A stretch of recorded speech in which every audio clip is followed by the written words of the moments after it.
So everyone, today I will be reading the story of the giraffe, the pelly, and me.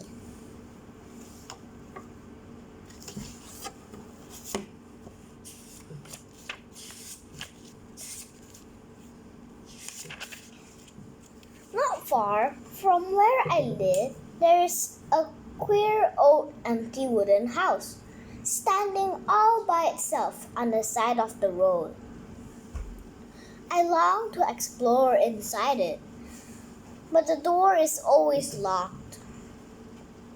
When I peer through a window, all I can see is darkness and dust.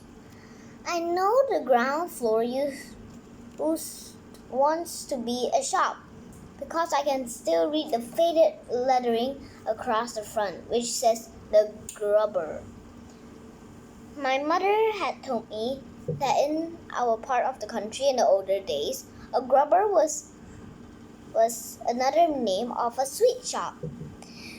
And now, every time I look at it, I think to myself, what a lovely old sweet shop it must have been. On the sweet shop window itself, somebody had painted in white,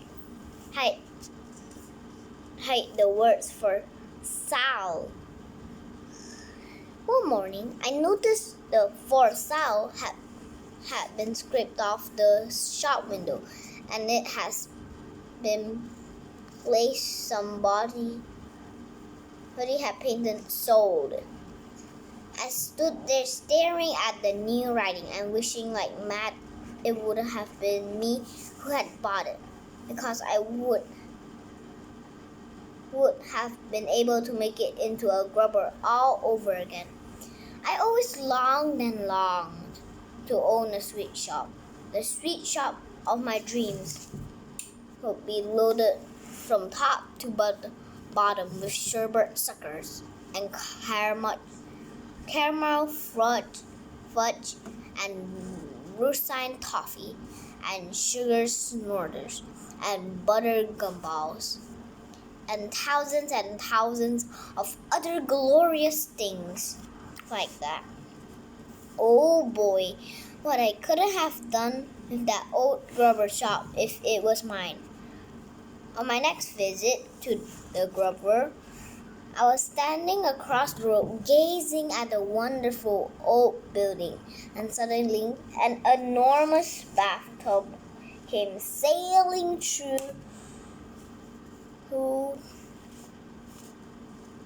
out through one of the second floor windows and crashed right in the middle of the road.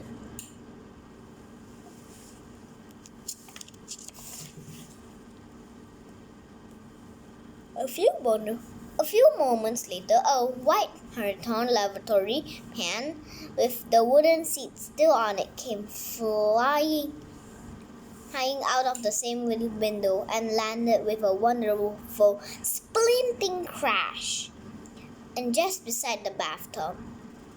This was followed by a kitchen sink and an empty cabinet cage, a four-poster bed and two hot water bottles,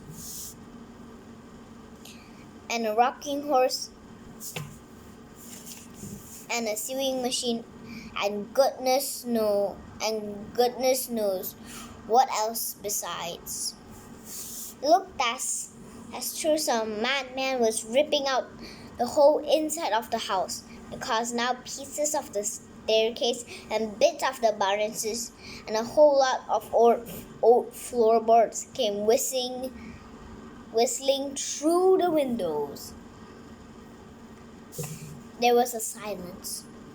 I waited and waited, but not another sound came from within the building. I crossed the road and stood right under the windows and called out, "Is anybody at home?" There was no answer. In the end, it began to get dark, so I had to turn away and start walking home. But you can bet your life nothing was going to stop me from hurrying back there again tomorrow morning to see the next surprise with what the next surprise was going to be. When I got back to the grubber's house next morning, the first thing I noticed, there was a new door. The dirty old brown door had been taken out, and in its place, someone had fitted a brand new red one. The new door was fantastic. It was twice as high as the other one had been, and it looked ridiculous. I couldn't begin to imagine who would want a tremendous tall door like that in his house, unless it was a giant. As well as this, somebody had scraped away the sold notice on the shop window, and now there was a lot of different writing all over the glass, and I stood there reading it and trying to figure out what it meant. I tried to catch some sign around the movement inside the house, but there was none. Until all of a sudden, out of the corner of my eye, I noticed one of the windows on the top floor slowly began to open outwards, and then a head appeared at the open window. I stared at the head. The head stared back at me with big, round, dark eyes. Suddenly, a second window was flung wide open, and all the crazy things, a gigantic white bird hopped out and perched on the windowsill. I knew who this one because it was an amazing beak. It was shaped like a huge orange-colored basin, and the pelican looked at me and sang out, "Oh, how I wish for a big fat fish. I'm as hungry as ever could be. A dish of fish is my only wish. How far are we from the sea?" "We are long away from the sea," I called back to him. But there is a fishmonger in the village not far away." "A fish? What? A fishmonger? And what on earth could that be?" asked the pelican. "I heard of fish pie and fish cake and a fish finger, but I never heard of fishmonger." "Are these mongers good to eat?"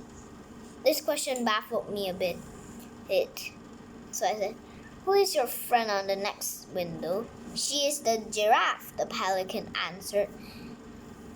"Is she not wonderful? Her legs are on the ground floor, and her head is looking out of the top window, as if we all wasn't enough.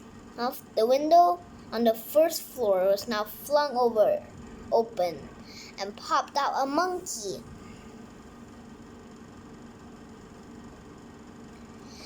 The monkey stood on the windowsill and did a jiggly little dance.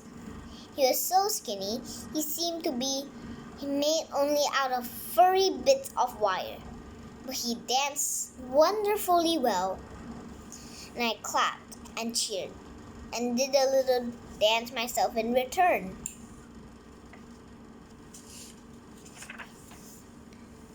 "We are the window cleaners," sang out the monkey. We will polish your glass till it's shining like brass, and it sparkles like sun on the sea. We are quick and polite. We will come day or night. The giraffe and the pelly and me.